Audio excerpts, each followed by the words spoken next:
Hey everyone, welcome back to Malaysia in Focus, where we break down the stories shaping our nation. Today, we're diving into a crisis that's been bubbling right under the surface of our public healthcare system. Because what's happening behind the scenes might just change how you see our public hospitals forever. Just listen to those words. That is the sound of the breaking point. A desperate cry from the very people we trust with our lives, our doctors. You know, this isn't just a story about paychecks or working long hours. It's much deeper. It's about broken promises, a system that split its own people in two, and really a battle for the future of Malaysian healthcare itself. So how on earth did we get here?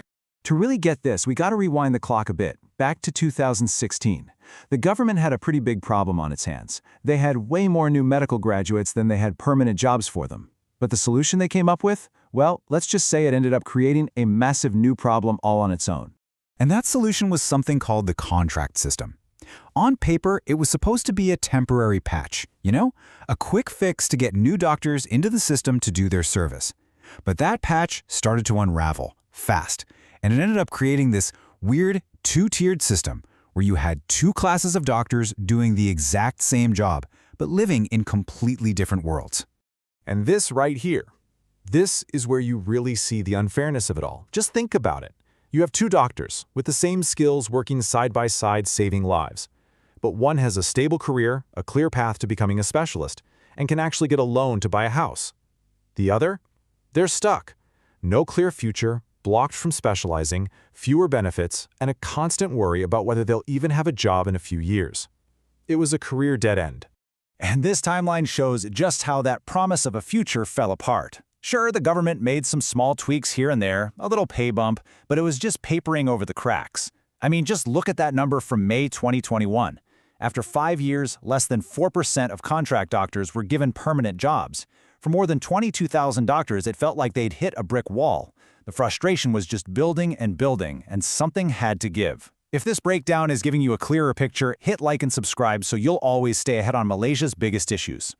So, after years of being pushed aside, feeling unappreciated while literally holding our public health system together, things reached a boiling point. The contract doctors decided that if their words weren't being heard, then their actions would have to do the talking. And then COVID-19 hit.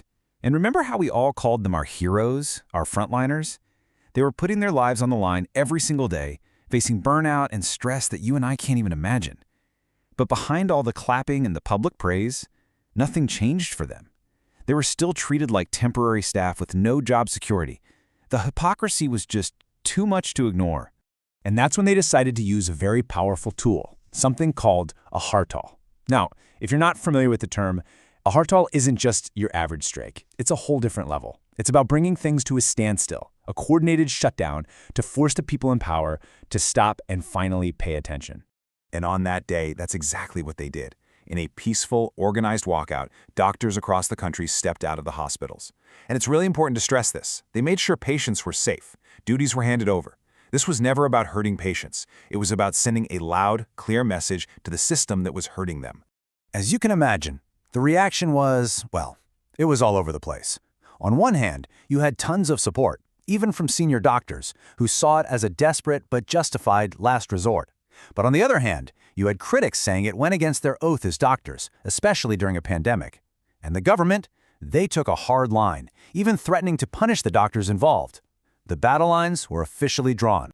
Now, the Hartal definitely got people talking, but it couldn't stop something that was already happening in the background. A massive exodus of our medical talent. And the numbers you're about to see, honestly, they're pretty shocking. They paint a really grim picture of the brain drain we're facing. Just let that number sink in for a second. More than 6,000 doctors. That's not just a statistic. That's thousands of years of combined experience, training, and dedication that our public hospitals desperately need, just gone. And it gets worse. When we look at specialists, the people we need for the most serious conditions, we're short by about 11,000. So what does that actually mean for you and me? Well, it means waiting longer for specialist appointments, for surgeries. It means the system is stretched to its absolute limit. So, where did they all go? Well, this chart tells the story. A lot of them, more than half, are snapped up by private hospitals right here in Malaysia. But look at this. A huge number are packing their bags and leaving the country for good. Singapore, Australia, the UK, they're all welcoming our doctors with open arms. This isn't just a brain drain, it's a brain hemorrhage. Okay, so the big question is why? It really comes down to what's pushing them away from Malaysia versus what's pulling them toward other countries.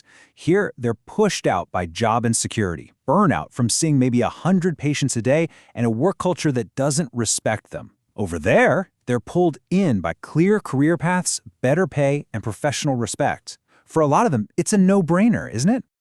All right, so with this massive crisis on their hands, the government finally had to do something. The alarm bells were just ringing way too loud to ignore anymore. So let's take a look at the solutions they've been trying to put in place to stop the bleeding and hopefully cure the system. The first and most obvious step was to create more permanent jobs. And to be fair, the numbers here are pretty big. Thousands of new permanent posts have been created, with thousands more promised. This is a direct response to all that pressure, and a clear signal that they are trying to fix this.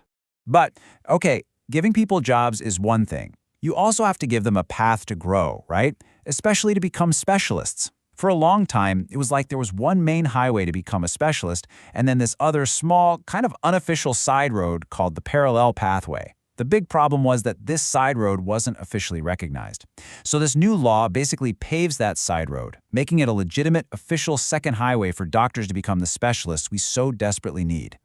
The Malaysian Medical Association, the MMA, they're thinking even bigger. They've laid out this really smart three-step plan.